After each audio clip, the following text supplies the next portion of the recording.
All right. Good morning, good afternoon, good evening to everyone out there. This is Bourbon and Bible Stories podcast. My name is Dante, teacher, minister, and theologian, and I'm here with. I'm Amy, also teacher, not a theologian, curious and questioning about the Bible. Yes. So every week we come here and we discuss different parts of the Bible. We enjoy a glass of bourbon, and yeah, and we Or a just box wine over here, there as are I've box wine if you're fancy. um, and we just talk about we kind of parse through the Bible in a very non-judgmental and casual way. So thank you for joining our conversations. You can always check us out on social media, bourbon_Bible_stories on Instagram, and Bourbon Bible Stories on Facebook. And yeah, come on out, leave comments, check out the YouTube, and just share engage with with others, us. so it's more than my mother listening and sharing. Yes, share with other folk. Well, yeah, Well, how you been?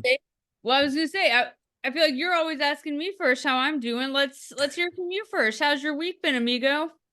It's been good. It's been a busy week. Yeah. It's that time of year in the school year where um the beginning of the year is busy, but everyone is sort of kind of in a good space most of all. They're like, okay, year just started. These are my goals. This is what I want. First report card hits. There's some, little, oh, I didn't expect this, or people kind of have some complaints and worries. Second trimester, like middle of the year, that's when like all the stuff that was kind of bubbling in the first trimester kind of comes to a head. So whether it's parents or kids or whatever, just people who are like, hey, this has been a problem for me all year and it needs to get dealt with. So you have a lot of that, but then you also have a lot of people that are, doing well, and they're like, yeah, actually I'm looking ahead to next year. And so it can be busy in a good way and busy in a stressful way.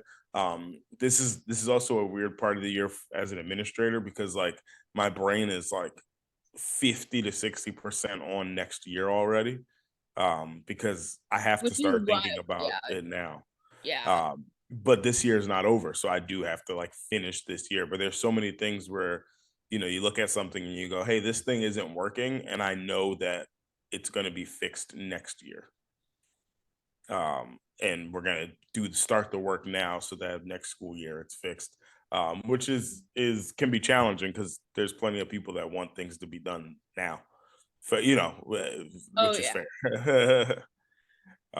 But yeah, but it's been a pretty good week, so I can't I I can't appreciate complain the too forward much. thinking though. I appreciate the forward thinking and the intentions going forward.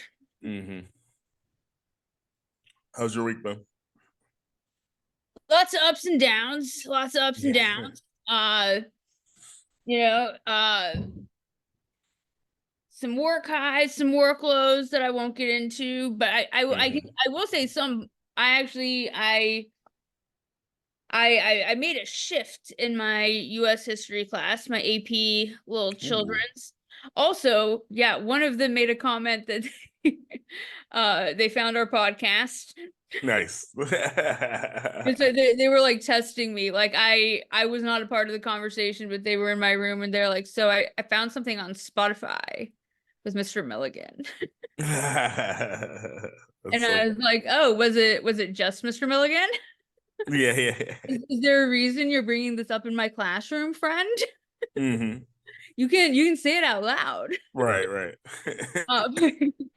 It was just so funny. They were like so timid to like just ask me like, "Do you do a podcast with Mr. Milligan?" Hmm.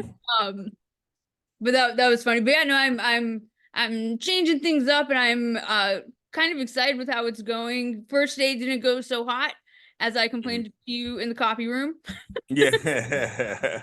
but no, second day went well. I'm getting completely away from the little textbook that we use and Hmm. just giving them like actually like what I think to be interesting readings.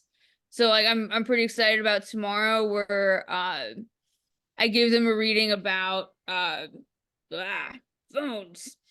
Um about basically the CIA's, or like President Eisenhower's foreign policy, and Okay. about really like the development of the CIA. And I gave them this article about how, basically arguing that the Bay of Pigs invasion in Cuba failed because Yep. it didn't use the same psychological and propaganda tactics Mm, um as they used in Iran and Guatemala in 1953, 1954. interesting.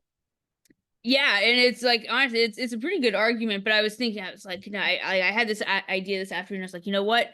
They're reading this article. Our goal for tomorrow is I'm going to have them read some of the declassified CIA documents and try to identify evidence to support her argument. I like that. So I'm excited about it, but still have a couple kinks to work out before 9:25 tomorrow. Well, as long as But they leave overall, with good. Oh, I guess I did want to share, there is like a little bump this week, or not a little bump, a big bump. And I've told you about my aunt Bug. Um, oh yeah. but I don't think I've talked about her on here. Hmm. For anyone listening, Aunt Bug is like my, yeah, like fairy godmother, grandmother Hmm. figure, and she's not doing well this week. Like it's things are looking pretty rough for her right now. Uh, Okay. and it's like, yeah, there actually have been a lot of really good highs this week, and then like kind of got this, like, I sent her some exciting news over the weekend that I know she especially would appreciate. Um, and then she responded like, "Did you get my text message?" I speak in all caps because that's how she types. Yeah. Uh, and it's like, "No, Aunt Bug, I did not get your text message." And she basically shared, she's like, "Had biopsy, came back positive."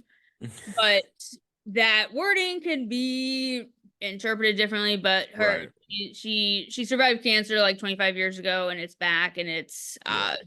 it's pretty rough. And Aggressive. Yeah.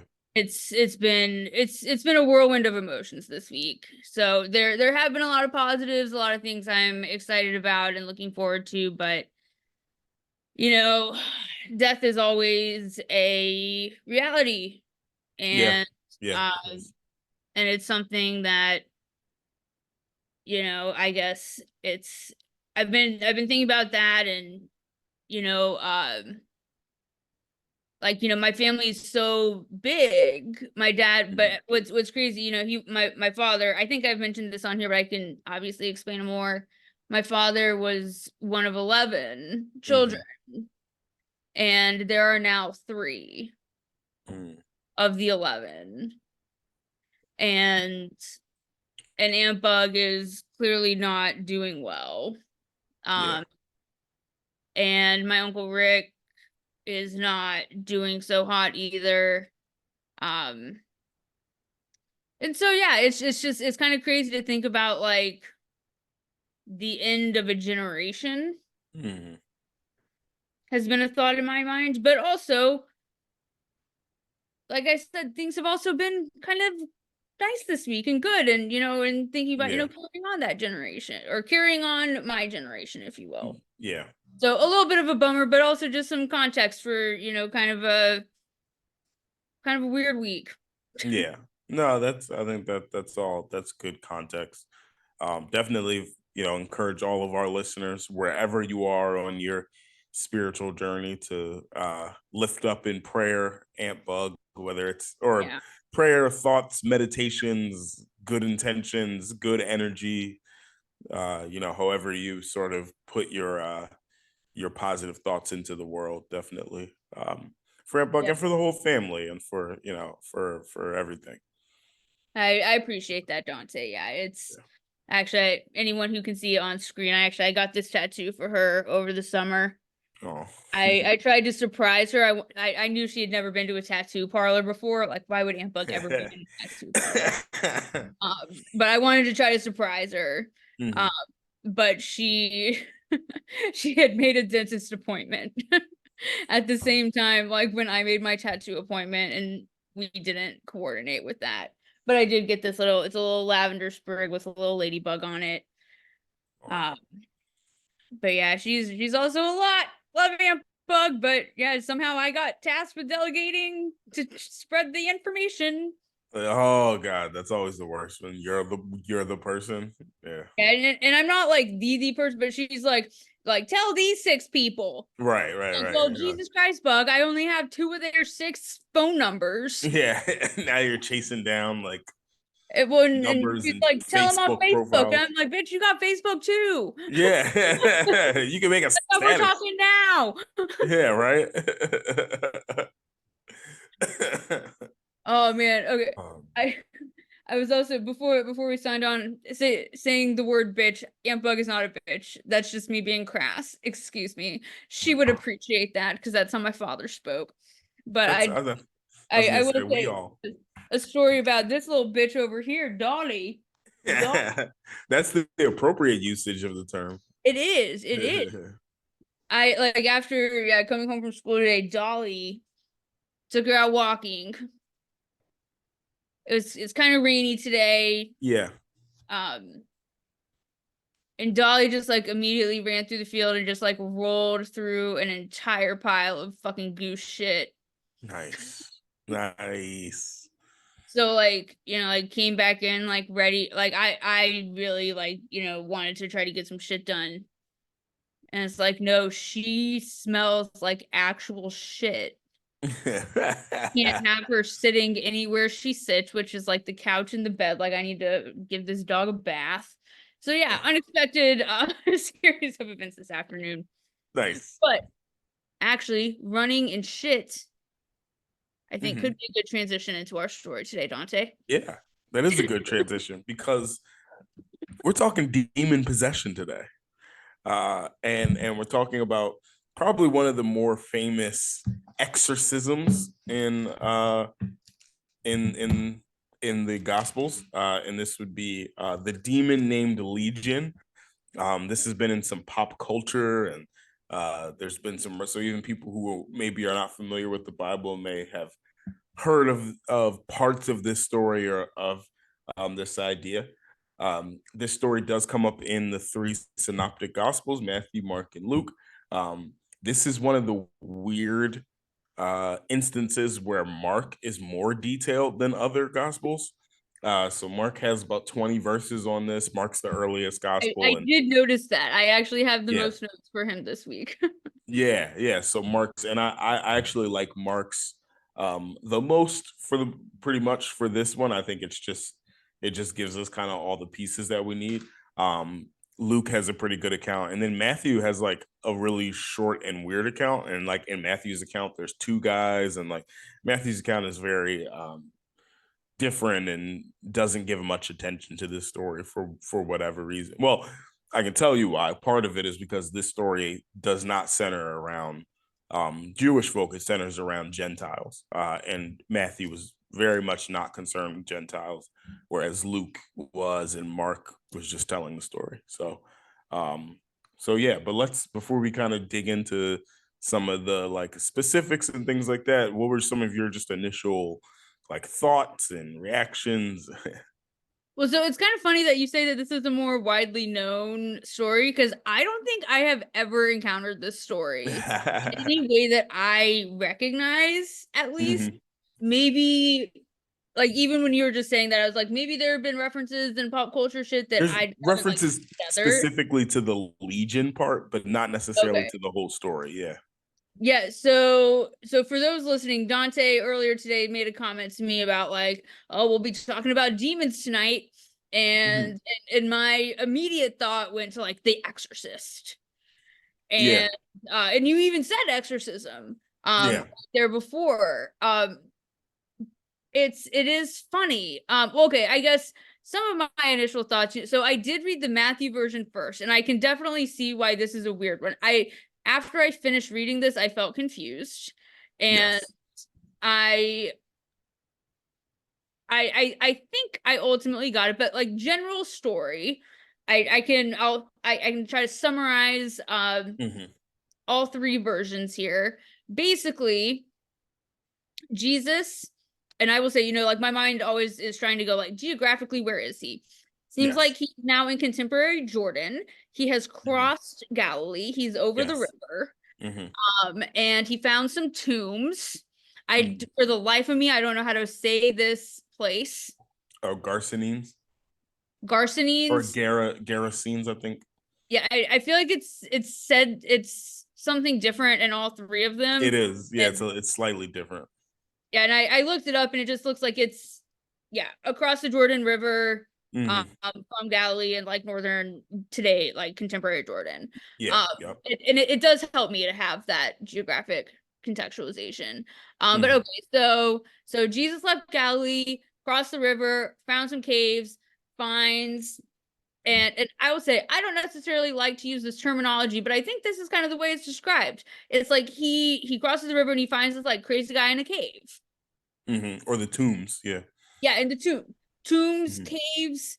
Well, actually, yeah. I mean, now that you say that, tombs, caves.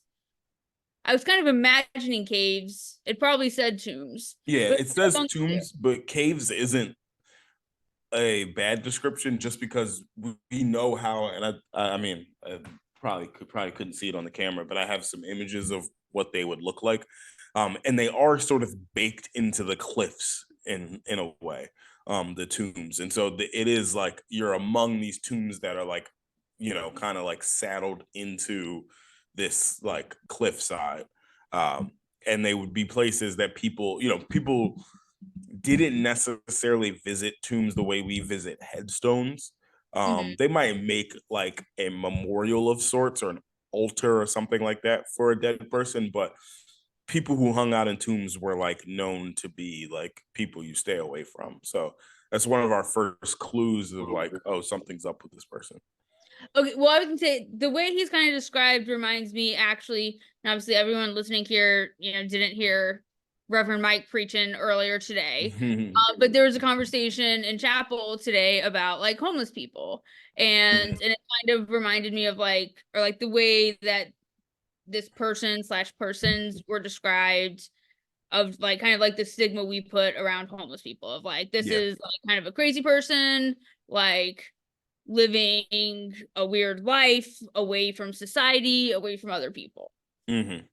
Kind of how I interpreted it. So that was my interpretation for most of my life. Mm, Is like, and really when we talk about just like the idea of demon possession, like, and this is kind of how it is in the Bible. You go with, how literal am I taking this, mm-hmm. and what does this mean? And so there are people who have a very literal interpretation and who believe that everything is a demon. The new Beyonce song is demonic, then whatever, Harry Potter, everything like that. And there are people who are like, oh, everything just means something else. And for a lot of people on that other side of the spectrum, they would say, oh, it's really just mental illness, but they didn't understand it, so they called it demon possession. And like I always thought that made sense. But what was interesting is when I got to seminary, a few professors of mine pointed out they're like mental illness was well known during this time period. So I didn't know that. they would not have called someone like possessed or demonically possessed because they were schizophrenic or something like that. They may not have known the term schizophrenia or had any idea how to treat it, but they certainly understood that people could have mental illnesses. So when they say this person is possessed, they certainly are trying to conjure up the idea that they're possessed with an unclean spirit of some sort. Okay, Whether and that, yeah, go ahead. that I would say that actually was one of my questions, or like that wording was used, unclean Yeah. spirit. Hmm. And I am curious. I mean, I have no idea how to interpret that. Hmm. And obviously, like we're jumping around with passages. Maybe there have been passages that have explained, like what a clean spirit is, what a clean spirit is not. But Hmm. like for me, I mean, that's one of my questions. Like, what does that even mean, an unclean spirit? So unclean spirit gives us a little bit of a hint into this. This story is unique among any other stories that talk about demons and things like that, because the other ones don't typically use that term unclean spirit. And Okay. other places in the Bible where you see the term unclean is usually referencing things that are like ritually unclean. So like pork, for example. And if you remember in the end of the story, the Oh, well, demons get there's I have a sent. lot of pork questions here. Like Yeah, that's yeah, they get sent weirdest. into the Yeah, swine, right? So they're yeah. unclean. So that might allude to the spirit having more to do with the fact that this is a very Gentile area. Uh, and it may be Okay. talking about a few other things, which I'll get into, but I'm curious your other questions before I kind of run down some of the context of this. Okay, well, let's see here. Okay. So well, I guess okay, if I'm trying to tell like the whole story as a whole, Yeah. like that's kind of what you're saying, or like we started with part of this, Jesus, finds this guy in the tombs. Um, the different versions do have different interpretations of their interactions. Hmm. Um, but overall, it seems to be like cast away the devil. Yeah. Um, and then the devil, and I think I'm interpreting this correctly, I might not. The devil then like embodies these pigs, this herd of swine, and then Hmm. they stampede down a mountain and drown themselves. Hmm. And that's consistent. And Yeah. then the part that I think is the most interesting, that I'm also, I think, the most curious to get your interpretation on, is the townspeople's response at the end. Yeah. Yeah. And so, and that was so like when I first read the Matthew version, that was one of my first questions. It's like I was like, oh, that like I was like, is this just a weird transition? Like he want, or it's like they saw this and then they're like, get the fuck out. Yeah. Yeah. I was like, this sounds like a good thing to me. Right, yeah. Why are you so mad? Yeah. But they're like, get the fuck out. And then the second version, so the Mark version, it gave a little Hmm. bit more context as to like why they were like so sketched out, because Hmm. that one worded it more of uh like the people from the town, like, saw this like mass pig suicide. Like, honestly, Dante, this is the Hmm. worst part for me, is these pigs getting possessed and running down the mountain and drowning themselves. Like, that is probably the weirdest. Yeah. This is such a weird mental image Yeah. that like I like, honestly, I'm a little bit fixated on this part. Yeah. But, um, How could you not be? but oh yeah, it's when you said demon possession, I was not expecting a A mass herd of swine? stampede down a mountain and to commit. Well, no, I guess it's not mass suicide, but just like, yeah, stampeding into water and Yeah, yeah. No, I dying. mean, I guess it's suicide or Yeah, swine-icide or whatever you yeah. call it. Yeah. Um. Oh, I was gonna say in Mark. Oh, well, that's Mark also put the number 2,000. 2,000. Yes. Yeah. We got fucking 2,000 pigs getting Hmm. possessed and running in river, sea, I don't fucking know. Yeah. But the devil has done it. Um, Hmm. oh, but then okay, so in Mark though, where it was different is that they were saying that like the townspeople came back and then it's just like Jesus like kind of chilling there Yeah. with the devil, with Legion, I guess. Yeah. Um, and they were scared, but like that version I could understand being scared for, of like you just see this like really weird thing happen and then you come back and then there's just this guy just like hanging out and chilling and they're like, Hmm. what are you doing, like Hmm. get out, this is weird. um but yeah, I mean, it's I have never encountered this story before. Yeah. This was way weirder than I expected it to be, All right. and not at all in the direction I expected it to go. Hmm. So let um me yes, let context, me break sure. through some of the weirdness here. So, um, the if you notice that I'm gonna use the Mark version because it's the earliest, but it's also in this case probably the most detailed. Uh-huh. So if you notice in verse 20, it says he went away and began to proclaim to the Decapolis how much Jesus had done for him. So the Decapolis was this area of mostly Gentile cities. So these were cities of non-Jews, and they were non-Jews who were ruled by Rome, right? Just like the Jews were ruled by Rome in this like Palestinian region. And so what undergirds this entire story is the rule of Rome. And remember that this is under like Roman imperialism. There are Roman officials in the area. There are Roman soldiers who roam the area. That people have to pay Roman taxes. The Roman oppression is in full force in this area. And Jesus, who is a Jewish preacher, is now in this Gentile area. So if we let that undergird it, we go Okay. back to the beginning. So we know where he is this Gentile area, Garasenes. He steps out of the boat, and there's a man in the tombs. It says he lives in the tombs. No one could restrain him. He's in shackles and chains, but he broke the chains into pieces. And there's like first century sources from like Tacitus and Josephus that talk about like what it means to be an outcasted, disturbed person. And it literally mentions like being restrained, needing to be restrained, and being among the tombs. So like Mark Okay. is clearly trying to present this person to be this outcasted person who is possessed in some way. It said he would wail, he would self-harm, like sort of all of those things. As soon as Jesus comes, he says, "What have you to do with me, Jesus, Son of the Most High God? Please don't torment me." Right. So immediately the spirit recognizes Jesus as this authority figure and is like worried about what Jesus will do. Jesus commands it to come out. So now here's the most interesting part and probably the most telling part of this story. The demon names itself. And in other exorcism stories, the demons typically don't name themselves. There's no negotiation or anything like that. Jesus sort of says, "Be gone," and they're gone. It says, what he says, "What's your name?" It says, "My name is Legion, for we are many." So it's singular and plural at the same time, which is odd. And then the use of the word legion.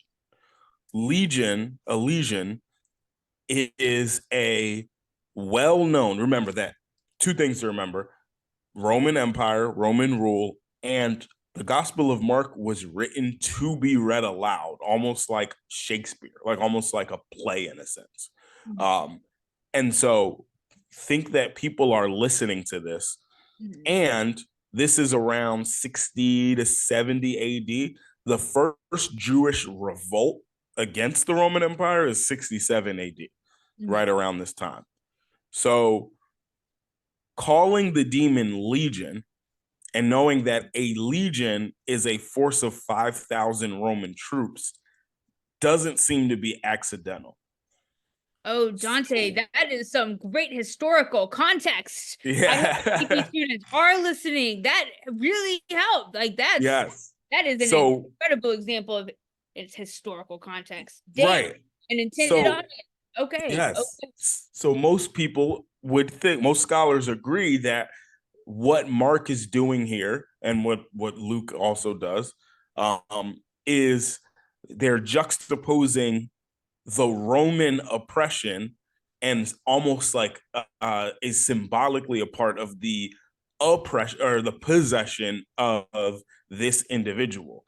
So he is possessed, weighed down, chained down, unable to move and to be free because of the oppression of the legion of the Roman Empire.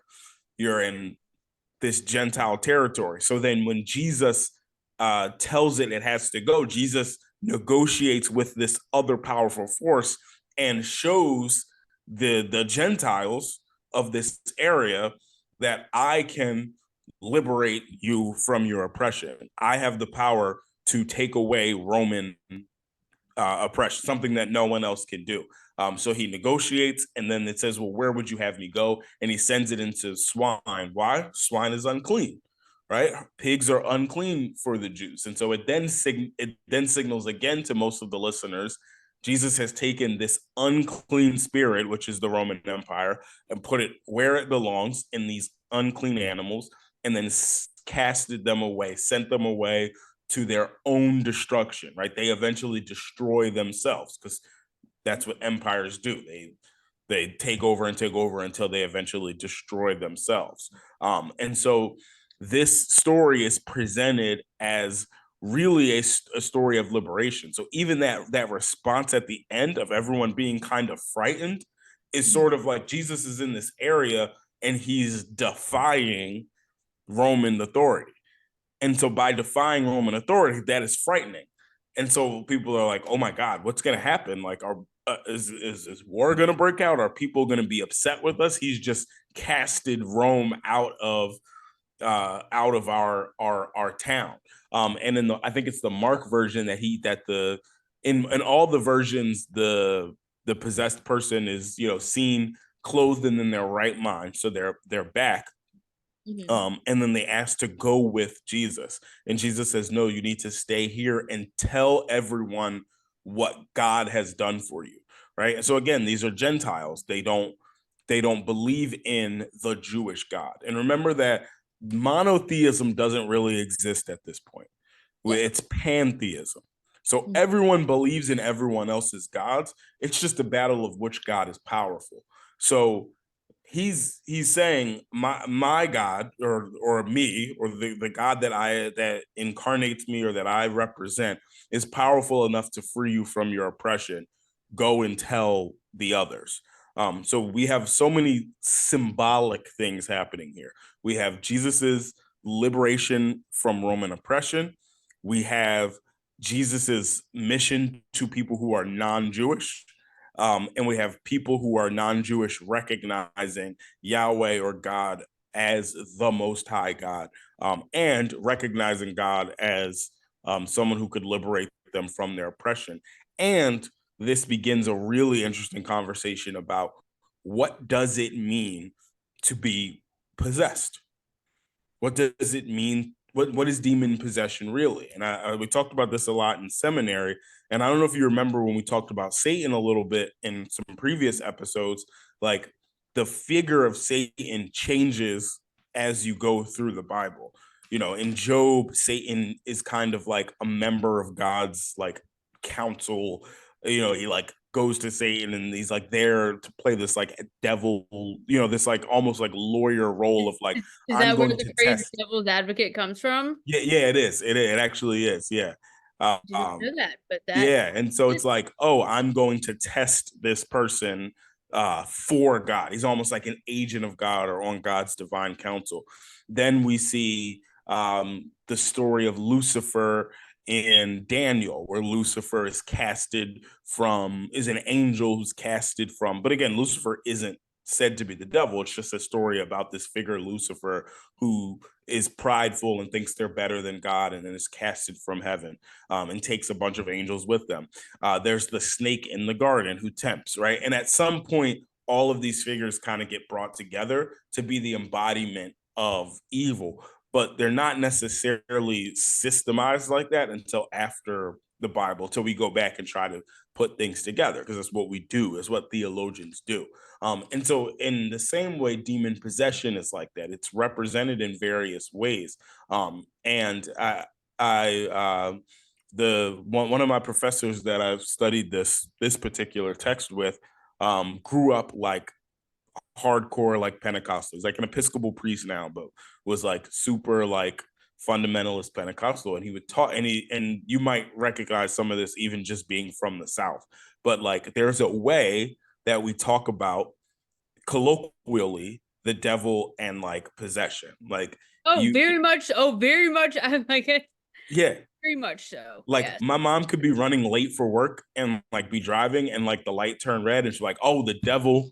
Yeah, the devil is a liar. Like, and it's just like when certain things happen, the devil or whatever just becomes this embodiment of Just trying to get in God's will, trying to yeah, get trying to mess up God's way. right. Everything that gets in your way becomes this embodiment of the devil, Satan, demons, whatever. And in this scripture, having the demonic possession being juxtaposed with the like systemic oppression of Roman imperialism, really, I think, speaks to other ways we can think about possession. Um, and so, for example, and it was one of my professors, Dr. Carlson, that said this. He was like, he's like, look at like systemic racism, for example.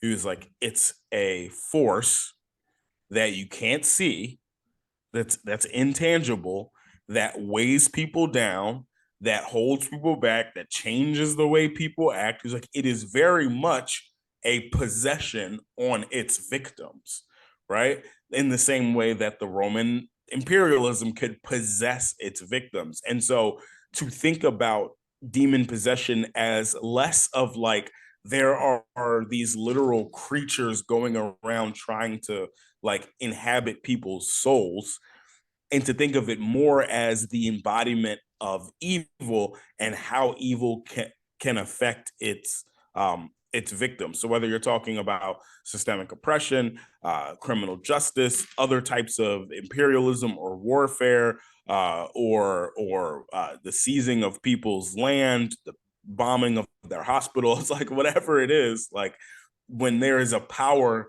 that enacts force on certain people, you can look at that as possession, right? And I want to be clear in saying that I'm not saying that Satan, demons, and evil and all these things aren't real. I'm saying they're very real. They just are embodied in very commonplace, ordinary things. So I believe less in like a figure with horns on its head running around trying to possess us, but I do genuinely believe that evil is a very like is a living thing. Like I believe evil is a spiritual thing, and I think it is embodied in a lot of the systems and structures that humans have created, and that we look to Jesus and to the work of God and the work of Christ to break down these systems, because at their core, they're all evil. I have so many reactions to everything you just said. Um, but I think one of my first reactions, though, is and okay, I'm gonna preface this. If any Mhm. of my family listens, y'all know I love you. I'm just gonna preface an apology here, but like I'll be real, and I've said this all to your face, and I'll say it all to your face again. Mhm. But like literally, this is the thing. The version of the Bible I'm reading, I have it Right. right here. This is the version my Aunt Bug gave me. My Aunt Bug that we all just said before we need to stop and pray for, and I am genuinely like concerned as hell about. Like I Yeah. love her dearly. I absolutely fucking do. I have a really deep connection with her. I love this woman. Mhm. All a preface, there is a but coming. When you are talking about this systematic injustice, when you are talking about systematic racism, it's a lot of people like my family. Yeah, yeah, yeah. And and quite frankly, Dante, they justify it by using the Bible. Mhm. And that's part of where I get really caught up with this, where like and I know I've said this to you 5,000 times, but like I so much love hearing your interpretation and hearing your Mhm. narrative because it is the exact opposite. Well, and granted, like I wasn't raised like my father did not raise me on you know, the interpretation that he was raised on, but I can Right. see it in his family. And Yeah, I yeah. can see the effects that it has on their views of society and their views of politics, and even how they treated him in his life because he made decisions that challenged societal norms. Mhm. Mhm. And but I really do think that so many of their values that really do shape a lot of this oppression that you're talking about, this story is technically liberating from. I think in our current society today, it's also a lot of these values that are forming these systems of oppression. Yeah. So I think that when it comes to, and I think that's a great point, and this is something that we can't get away from whenever we study the Bible. The Bible will always be used to justify people's, to help people structure their values, their politics, and their like they're meaning making, right? But the thing that, and this is something that a lot of people don't want to admit, that you have to do when you do that is that you have to take the Bible is not univocal. It doesn't speak with one voice. There's multiple authors. They're talking to different audiences. It's not unlike studying history in school. And if you take a class on the Civil War, you get 25 primary sources, and different sources say different things, and you have to consider like who they're from, who they're talking to, right? It's just kind of like basic like But you're history. also assuming that people who are reading this are taking that into account. No, Like I literally, know. yeah, even I'm applying getting. That's what I'm. for an No, answer. that's what I'm That's getting how to. You're right. it. Yeah, no, I know that. I'm getting. You're right. You're right, and that's what I Sorry, I mean. So interrupted. no, no, you're good. No, you. But that's good. Like that's what I'm getting to. Like so that is how the Bible is written, and what has happened over time. And this is something that people don't realize. It's actually pretty recent that this has happened, given history. Like a lot of these interpretations that I'm giving you, this isn't like some people will be like, oh, that's that new like woke stuff. I could show you like early church fathers that were interpreting stories this way, like in the 300s and 400s. Like the earliest Christians were selling everything they owned to give to the poor, and like being persecuted by the Roman Empire because they were a threat, right? So like this is really the root of all of this. Somewhere in like the 1900s, people began to try to structure power. Well, that's not the first time people structure power, to be clear, with the Bible, but in the way that we're talking about in America, when we're talking about like racism and things like that, as people tried to structure power, they wanted to use the Bible because it's a powerful tool, because it's supposed to represent the voice of God. And what you have to do, no matter what, is you have to take some texts and uplift them, and you have to take other texts and marginalize them. And because they don't all say the same thing. So you can do one of two things when getting your values and systems from the Bible. You can either admit that the Bible doesn't speak with one voice, and that you have some criteria for the things that you hold on to and the things that you just simply don't, or you just create sort of a fake system where you say you're following the Bible, but you're really only following certain things that structure things in a certain way. So, people like Jerry Falwell, right? The guy that founded Liberty Oh, University, and I'm very uh, aware of the Falwells. yeah, yeah, I've been spending an absurd amount of time creating my APUS history unit about this specific time period recently. So I've been actually yes, thinking about that particular fellow quite a bit.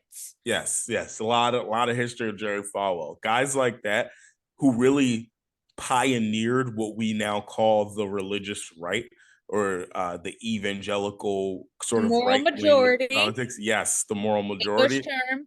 Yeah, that all comes from structuring things a certain way from scripture, whether it's justifying segregation, right? Which is like why he founded Liberty University in the first place. He didn't want to let black people in his school.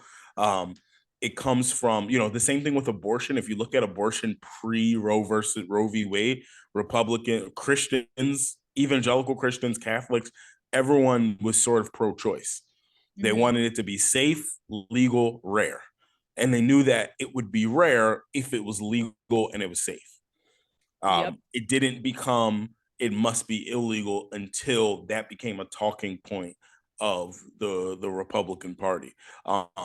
Even things like, and this will be an episode at some point that we get to, things like the rapture, right? That popped up in the 1900s. That wasn't always in the interpretation. A lot of the ways that the evangelical church views Israel, and the idea that that sort of Christian Zionism that popped up in the late 1900s, right? So this all comes from very intentional attempts to structure a certain way of life that people were already going to live, right? Slave masters were going to own slaves. Mm-hmm. It helped them justify it that they could find a verse in Galatians where Paul says, slaves, obey your masters.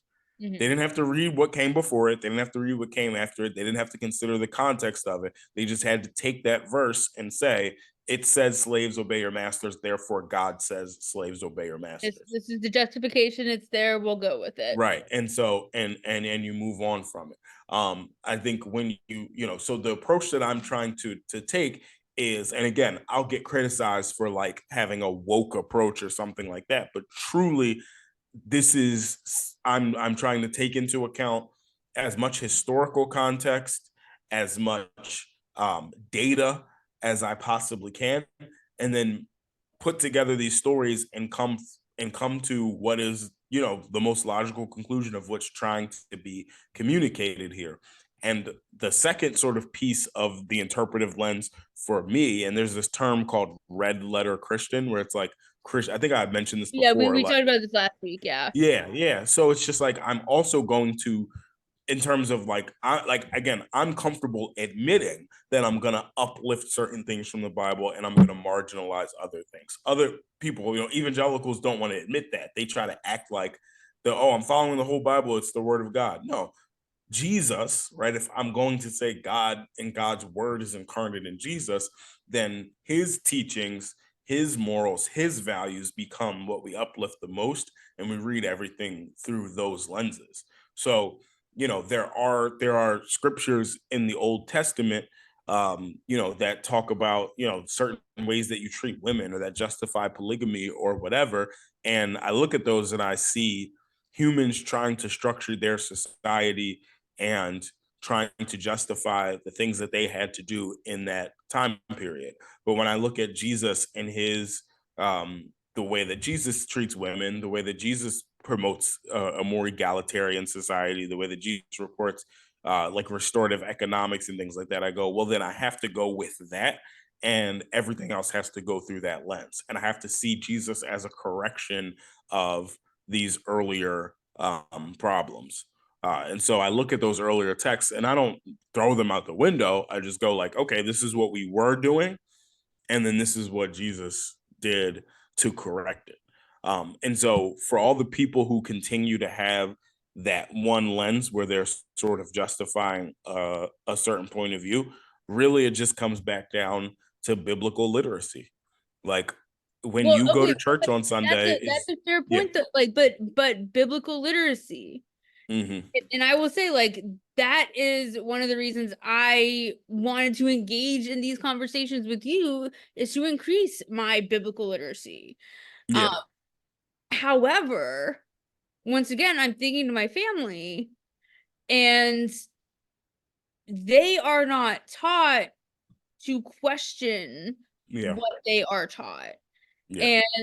And and granted, and I mean this can bring up, so many different philosophical debates about education in general, but and it's not even just education though, but like, they went to church, Hmm. they Hmm. were they were told what they were supposed to know in church.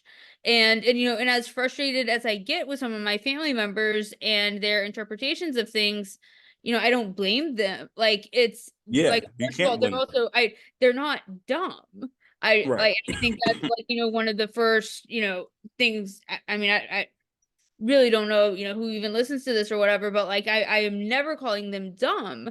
I Yeah. think that, like, they were brought up in a vacuum Hmm. where it's so impossible to question this reality, but that lack of questioning decreases what you just identified as biblical literacy. Yeah. And and I think there are just so many people in our country, in our society, in our world Hmm. that I mean I'm getting a little bit caught up in my own thoughts right this with this because I'm so frustrated, or like, Hmm. I appreciate your point. I believe your point. I know your point is true. And part of what I'm getting frustrated with is like, well, what do we do about that? And the thing is, like, this conversation that we're having is what we do about that. Yeah. Yeah. Um, and I Well, know and that, but also, it's just so frustrating to know, like, how so many people who need that biblical literacy that you're identifying are not going to be engaging with this. yeah. And I'm And not saying you and I are the end all be all of biblical literacy, but no, but they're we they're can not be, engaging with trying to have a deeper understanding I think a lot of these people just are told what they're told and they accept what they're told because it's the Right. word of God and that's the end of the story. Yeah. And I think too, it's like there's also like, so yeah, part of like what we're doing, part of what professors in colleges are trying to do is a part of it, but it's a small part of it. I'll tell you a story. I was working with my aunt's church where I was licensed as a minister, and um, we were trying to develop their children's and youth program. Mm. And so we went to Tennessee, Clinton, Tennessee, where the Alex Haley farm is. And the Children's Defense Fund sort of owns Yeah, well, a, that I do know. yeah, yeah, yeah. They own property over there. It's the Alex Haley farm. And they do a lot of conferences and things like that. So there's this big conference every year. It's called the Proctor Institute. And it is really geared towards um I'll say black Christianity and black spirituality specifically. So they run like the Freedom Schools program, which has this like really deep history of like the church and faith institutions taking the role of educating and like teaching black people how to read when there were literacy tests to vote. Like that's the history of Freedom School. And so they're Yeah. still Okay. around in a lot of major cities, and they like have summer programs to like help kids learn to read and like teach them about black history, like things that they know they're not getting in school, right? So there's that program, and there's just a lot, and it's a big kind of congregation of mostly black clergy, but there's also white allies and things like that that come out, and they get together and sort of talk about like what are the issues, like environmental racism, like all that kind of stuff, and how do we bring these back in our faith communities and organize and like do things that need to be done. So I was attending sessions at that conference that were specific to like faith formation, Sunday school, like that kind of stuff. And something that was really jarring for me, because I'm sitting there like, yeah, like let's get some materials and let's teach these kids about the Bible and about like all the things. And I'm like just thinking back to my like upbringing, like yeah, I went to Sunday school, it was fine. Well, similar to how in school, and you'll know this as a teacher, how in school, like all of our textbooks are like some wild percentage of our textbooks are made in Texas. And Yeah, so that's like why I don't fuck with textbooks. yeah, that's why we don't fuck with textbooks, because like a bunch of the history textbooks are made in Texas, and like they won't talk about slavery, or they won't talk, whatever. Like they won't really address things. Like it's literally like just Howard Zinn's book and that's it. Like everything else is like it like won't really address the real issues. The church has the same problem. Yeah. All of the vacation Bible school materials, the Sunday school materials, they're all created by like two companies.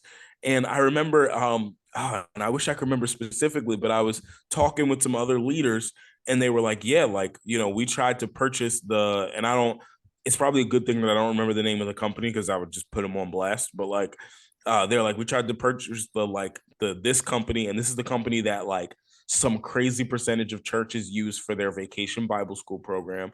And they were talking about like some of the lessons and like the theme for the year.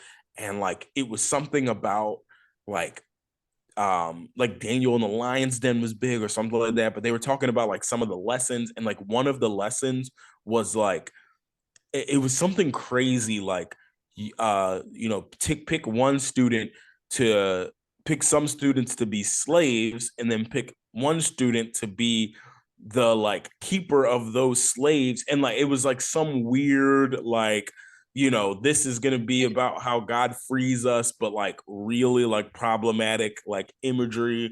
And like if you and then like it made me start going back to all these materials, and it's like none of the materials talks about Jesus like as a liberative force for the Palestinian Jewish people, or for Gentiles who were oppressed by the Roman Empire. Like none of it talks about the early Christian movements, like lifting up of women.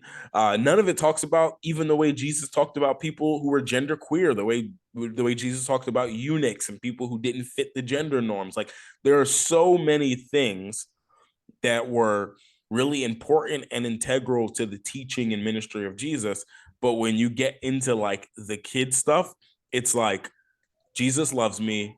This I know, for the Bible tells me so. Okay, now that's it. That's all you need to know. Or it's like the most basic things. But if it starts at that level, by the time you're 15, 16, 17, 18, that's kind of how you interpret the scriptures.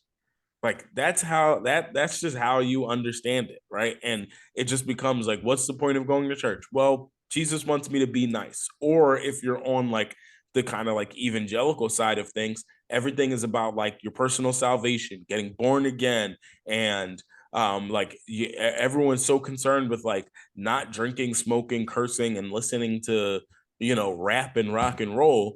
Like that becomes what Christianity is about. But none of the like more liberative pieces that were integral to Christianity in its early days are ever talked about, because most people aren't even educated on it. They don't know it. So Well, like it goes down to that level of just like, what are we teaching in Sunday school? What are we teaching preachers in seminary? Like, it's hard to even blame pastors if they went to whatever Bible college. I don't want to name a specific school. Liberty University, I'll name that one. yeah, If they yeah, go fuck to that like, place. yeah, if they go to like Liberty University, that's how they learn, and that's all they learn. So they don't even know to like dig deeper into these things. Well, so I mean, I'm my father is really who's like coming to my mind with all of this. And so like part Mhm. of the reason I have the beliefs that I do, which is like a complete lack thereof, Yeah, yeah, is yeah, because I did like, and and I said it earlier in the episode that like, my father was one of 11. yeah. And out of all of the 11, I think he is the only one, like as a youth, who challenged norms, Hmm.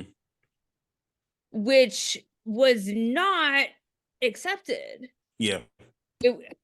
I don't think it was accepted. And granted, this is, on stories he's told me, but like he felt rejected from his family, from his community very early on. I would say Hmm. Donte, it would be hilarious. I mean, he was a hilarious man Yeah. regardless. But he could like literally you tell him a Bible chapter, like a Hmm. verse, and he could fucking recite it. Like Yeah. that is how he was taught. Yeah. And it he was like the only one that questioned it. Right. And because he questioned it, he was rejected. Hmm. And I do think a lot of his family came around, and he wasn't. I think he was just the first one to be like openly critical about it, Yeah. but they interpreted it or not. Words, Amy. I think that his questioning of the scripture Hmm. resulted in him being ostracized from the family. Yeah. And but also, I mean, and honestly, coming back to the story a little bit, my dad smoked weed. Yeah. Yeah. And talking about like being possessed by the devil, Hmm. I don't think that's a thing, but I think that his family interpreted that as a thing. Right. Right. And he it's it's I don't know if I really have a point with that, or I lost my Well, point as I was talking. I think pick up on that. That is exactly that is a good portrayal or good object lesson of exactly the problem, right? Um, Mhm. we have watered down Christianity to be this like moral gatekeeping, so people become so much more conscious or upset about whether you smoke weed or drink alcohol or listen to music with curse words in it, than they do about how you uplift the poor. Um, I will say, like, I think we're And this whole family was poor as shit. right. And a lot of times the churches that they're going to are perpetuating the poverty that they're in. They're not uplifting them out Yeah. of it. They're helping them to continue to contribute to the same behaviors and cycles that keep them poor. or to like or to project it onto other groups of people. Right. Yeah. Right. Oh, there's a whole anti-immigrant sort of piece of biblical lit, and which is again, I talk about scriptures we marginalize and scriptures we keep. There's so many scriptures that talk about even like the Sodom and Gomorrah scripture, which is one we should do at some point, that gets misinterpreted to be about like homosexuality when it really isn't. Is all about welcoming a stranger, right? And there's so many verses that say like welcome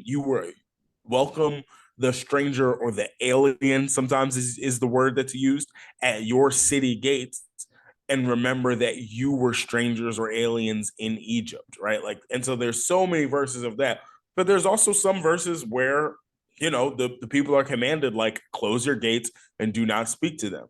Now, if you put those in context and you realize they were in the middle of warfare, you understand why there were moments where they were a little bit anti-foreigner.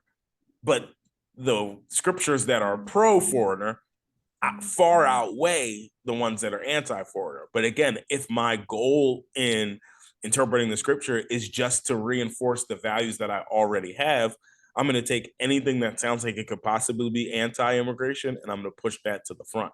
And then I'm just going to marginalize or not talk about all of the scriptures, which are many more, that really instruct us and urge us to be welcoming to the stranger.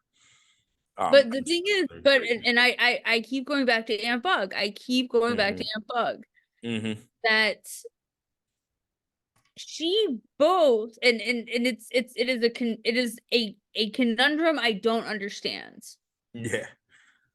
And I will say I don't think any of my family members will have listened this long through this. Yeah, they skip by now. But I really think that she would say, and many of my family members would say, that they also embody, like they would claim that they do embody these opening and welcoming and forgiving aspects of Jesus, while at the same time actively just not. And I think that's just one of the aspects that I always just find so frustrating about embracing Christianity in general, is that while I love learning so much more about this liberation theology, they will like I don't want to say they will never be open to it, because I don't think that is true. But I don't know how they can naturally become exposed to it if they're not open to having a new interpretation. Well, so here's the But point. it's also not their fault, though. It's not their It's fault. not. It's the systems that they grew up in. Right. I will say, and maybe I'm being more of an optimist than is necessary, but I think there are reasons for optimism. And this is our fundamental difference. Right. Yeah. More than anything else. But I think so I will argue that there are reasons for optimism. And part of that, and this is going to sound crazy, is the internet. And I realize you could be like, isn't that the reason that everything is wrong in the world? Easy counter arguments make against right, that. right. I get it, but bear with me. So I'll follow. I got you so far. whether it's liberation theology or just certain sects of Christianity, right? Like if I could just go and list denominations of Christianity that have absorbed a lot of this kind of like liberation theology, like the Quakers, right? People don't know about Quakers as much in other places. I love the Quakers. Yeah, but I went to Quaker school. Yes. Yeah. So so that they know what's up. They know what's up. The Quakers, right. The Quakers should rule the world, but they want to, which is exactly why they should. Right. Well, yeah, exactly. But their theology comes right out of a lot of what we call liberation theology. The churches that I'm a part of are American Baptist. That's a more progressive Baptist group. The Episcopal Church, for the most part, has begun to embrace it. Not always.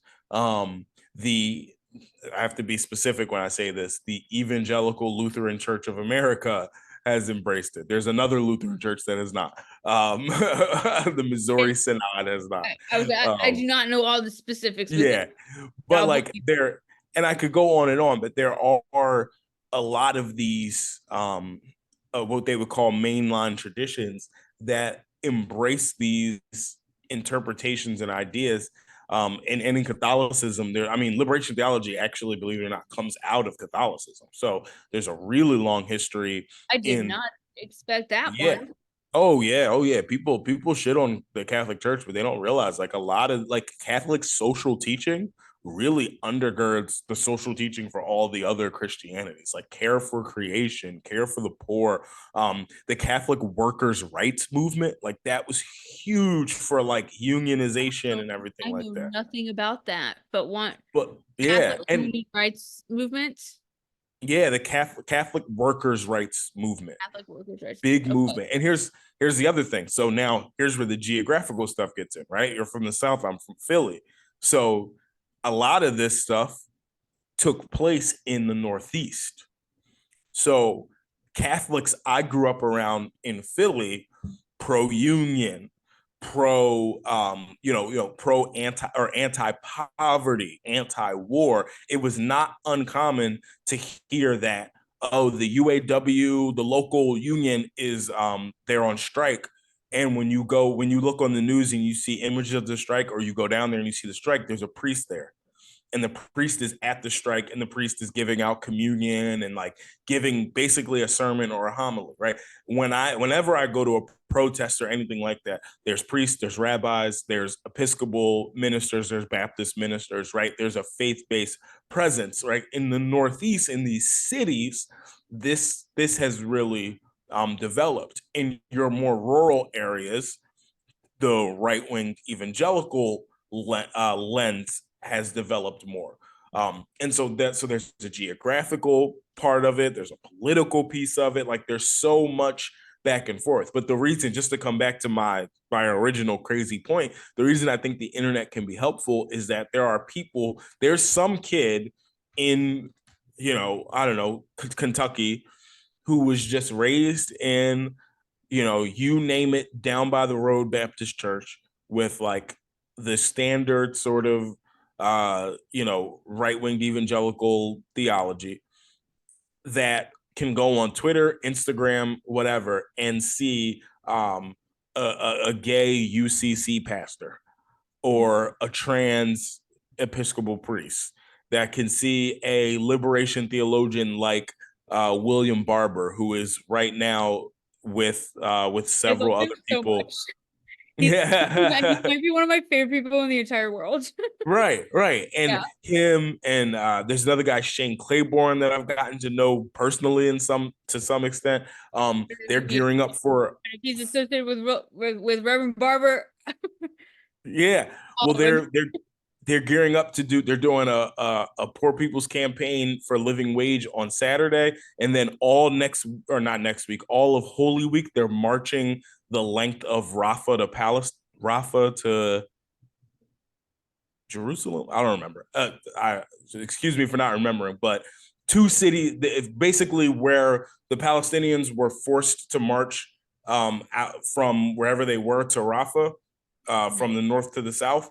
It's like 23 miles or whatever. They're doing that same march in major cities all throughout Holy Week, and on Good Really? Friday in Philly, they're going to end the march at Lockheed Martin in South Philly, and they're going to have a So, Good Friday service outside of Lockheed Martin to shit, talk about Dante.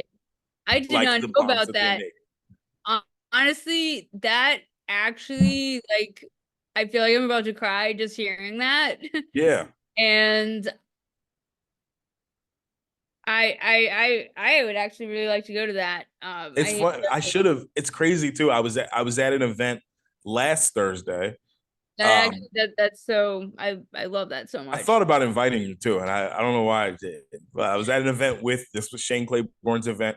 There's a group called Raw Tools. They have another event coming up in March, so I'll let you know because I'll try to go to it. Long story short, Raw Tools takes guns off the streets. They turn them into garden tools. They decommission them, break them up, destroy them, turn them into garden tools. There's a whole sort of theology behind it. But it's all like anti-violence, all the whole thing. The speaker at this event, this was at the Cathedral at UPenn, was, I can't remember her name, but her mother, cousin, and like friend were all killed in the AME shooting in Charleston, South Carolina, the Dylan Roof shooting. And so she was here. She was talking to, I mean, it was a really powerful speech. She's still anti-death penalty. She's like, I don't want them to kill him. But like, I say all that to say, like, that event is, and I was telling this to my wife, like, this is the new church. Like when I went to this event, we come in, we're in a church, but everybody's there. They're selling books about like anti-death penalty. They're giving out petitions, whatever. That's how we start. We sit down. There's a group called Common Hymnal. They play worship music, but all their worship music are protest songs. So it's like The thing is, Donte, worship. that's the kind of church I would fucking go to, though. Yeah, it's Like like that's worship the kind of church slash I want protest. to go Yeah. to. That So sounds they play, incredible. it was awesome. They played a couple of their songs. Shane got up. He talked about, the guns in Philly and how they're killing people and, what they do and stuff like that. Then she got up and she spoke. She spoke about her experience, but she also talked about the Bible and how God carried her through. So while it was not called a sermon, it was absolutely a sermon. Then we all got together. We went outside. They took a gun. They melted it down. And we all got to partake in like smashing up a gun. That's a sacrament, right? That's a symbolic action like communion that means something. But And then that we is came together. that I find that to be so much more powerful and meaningful Right. than literally, like standing in line to get your little bread and your little cookie, and Exactly. like that And is so much more meaningful. right. And so like my point in all of that is like there is a new sort of movement of what church can look like. And it's people like the Shane Claibornes, the William Barbers, my Aunt Donna, like all of these people, and what they get to do. And so I do have optimism because I think there are people in corners of our country that may have never seen anything like that, but they can see it if it just pops up on their feed. They can Mhm. see it if somebody just sends them the video. If someone sends them this podcast, if someone, mails them a book. I mean, they can all of a sudden be exposed to a new way of thinking about things. And I think they'll have a lot of people have the reaction that I've had and I've heard other people had where they go, this is the Jesus I was looking for. Like I knew this had to exist somewhere. My soul told me that this was out there, but I didn't know where it was. And now I've found it.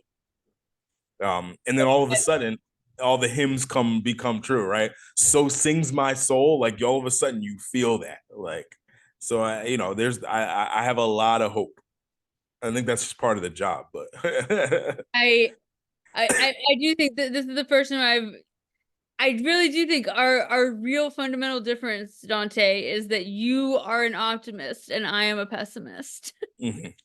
Or if we're putting it in international relations terms, yeah, idealist and a realist. Yeah, yeah. And uh and both are valid, and there are often many times where I wish that I had a more idealist view. I did, okay, what you just said, Hmm. did I've been talking about Aunt Bug a lot in Yeah. the past. And obviously she's on my mind a lot. Very worried about her.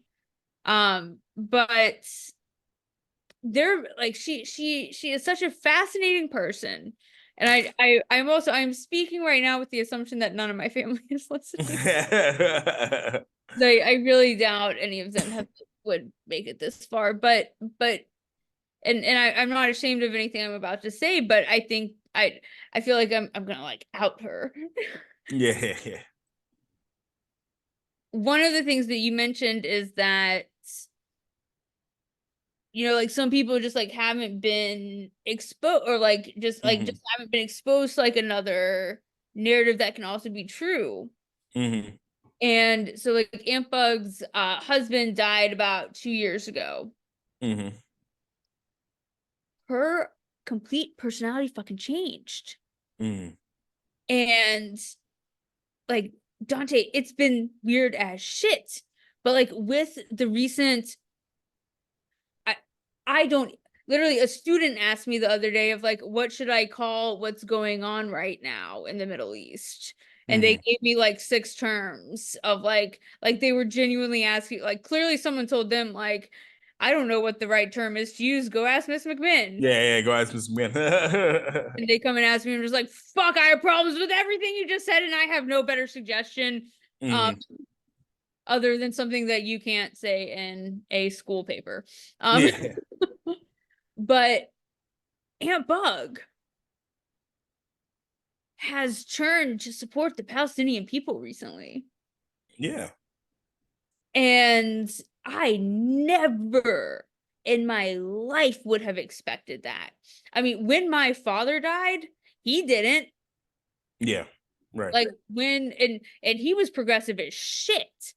Hmm. Like my They were father still terrorists back then. well so like literally when he died, me and my brother thought about like like there's always this like where to donate funds to.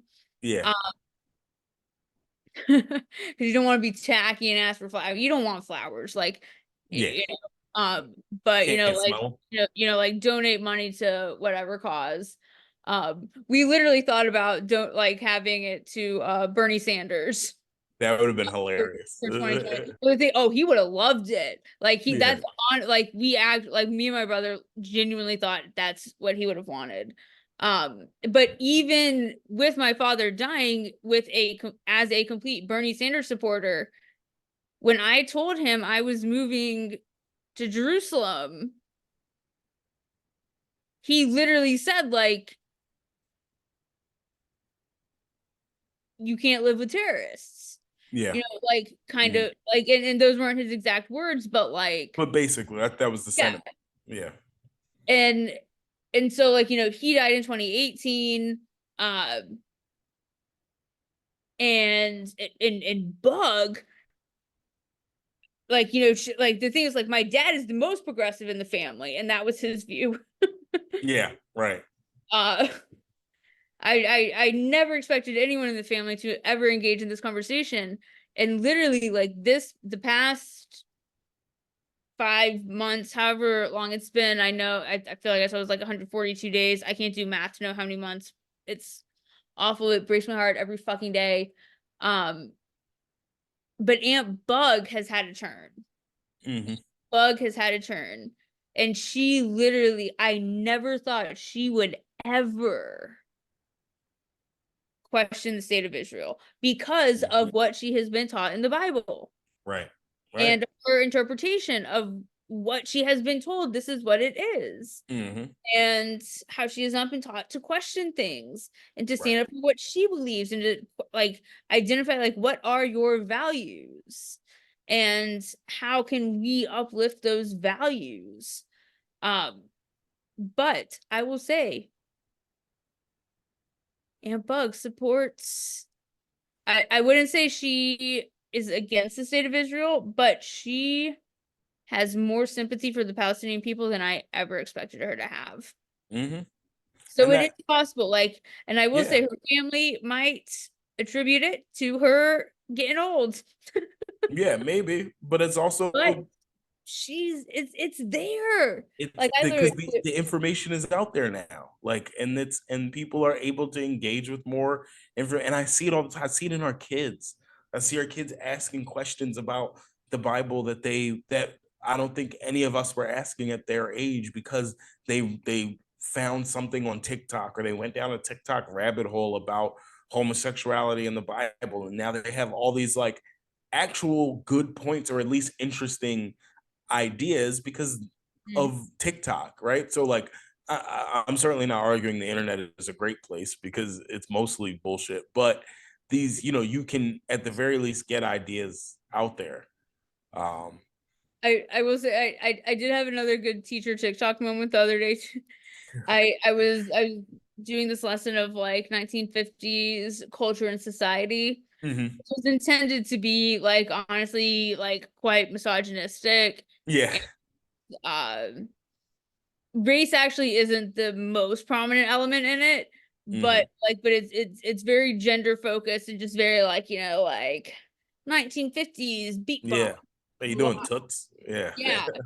And so like I was playing music in the background. Oh fuck, I just lost my point. Where was I going with that? Shit. I lost Uh, I lost my point. I lost my end point there.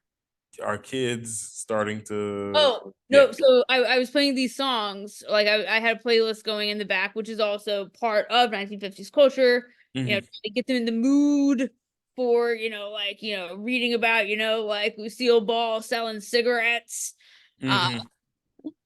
and, and they were like, "Oh, I know this song from TikTok." Oh, wow. They didn't know that the phrase, "Okay, boomer," Yeah. comes from the baby boomer generation. Oh, They genuinely didn't know that. that's funny. Uh, so TikTok's not the worst. No, no, no, you could learn something. Oh, and then another song they were like, "This is from the Cars soundtrack." They're such little kids sometimes. I know they're adorable. I do love them. They're Oh funny. man. Okay. I feel like we're getting to the point now that I'm talking about that class. It's like, oh right, I need to go find those declassified CIA documents. Yeah, yeah, yeah. Well, I here's a good thing to end on. I Mhm. think you said, the fundamental difference we have is I'm an idealist and you're a realist. And I think that ultimately that's true.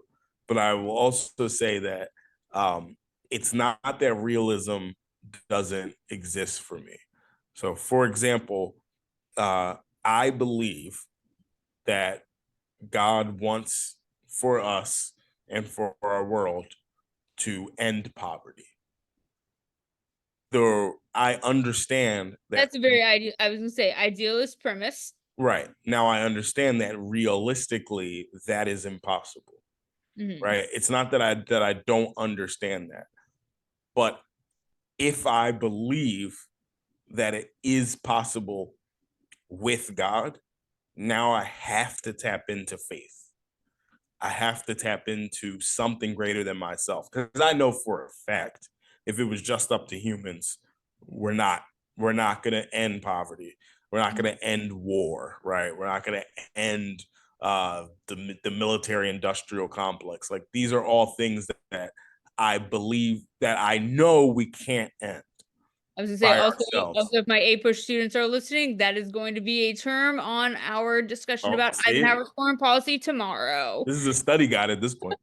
Um, but for me, if someone asks me, okay, someone who's not taking the Bible 100% literally and who is admitting to these sort of discrepancies and these different things, someone might say like, well, then what do we even need God for if it's not this like cute little theology that I was handed in Sunday school? And I would say like, I believe in a God that wills for and even prophesies or predicts that the world will come to a place when we don't have war and when we are not destroyed by the way we're destroying the planet and all of these things. And the only thing that gives me any license at all to be an idealist is the fact that I believe in something greater than myself.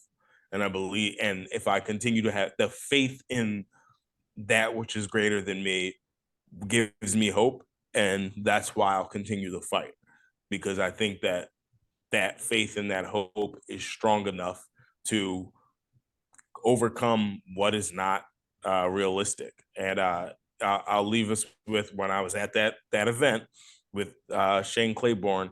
He talked about living in a society without guns, without violence, and things like that. And he said, people think it's impossible, but there is another way.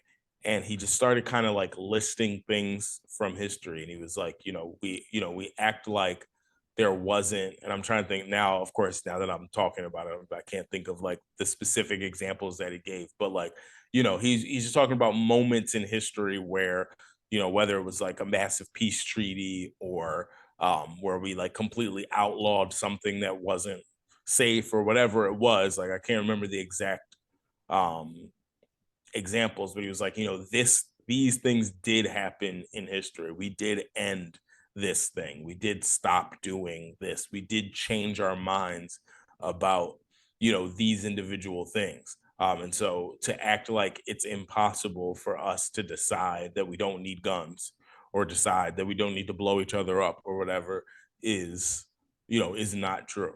So I'll wear the banner of idealist, but only with the asterisks that my idealism comes from faith in something greater than myself. I think that's actually this is good. This is good. Uh, and I appreciate your caveat. I'll follow up with a caveat later. We'll say that. Okay. Okay. But yeah, I think this has been a good chat, Dante. Good chat. Yeah. Yeah. Yeah. Good chat. Definitely. Definitely. Lots of great things to think about. Lots of Yeah, great. yeah, a lot to chew on. Well, as always, Bourbon and Bible Stories, Bourbon_Bible_stories on Instagram, Bourbon Bible Stories on YouTube. Um, Check us out. There's a Facebook page as well. We post on Spotify and YouTube every Sunday. So please check us out. Comment, like, let us know if you're still hanging around with us. Our loyal listeners that haven't dropped out on us. Thanks, Mom. Yeah. But we'll keep doing this for as long as we can because we just enjoy it, even if there's only one listener. So I do think we have more than that. I haven't looked at the there's stats, a but few. There's a few. I think it's more than that. And yeah, I think it's fun. We'll, Yeah. we'll we'll keep going. All right, buenas noches, amigos, and we'll see you next week. See you next week.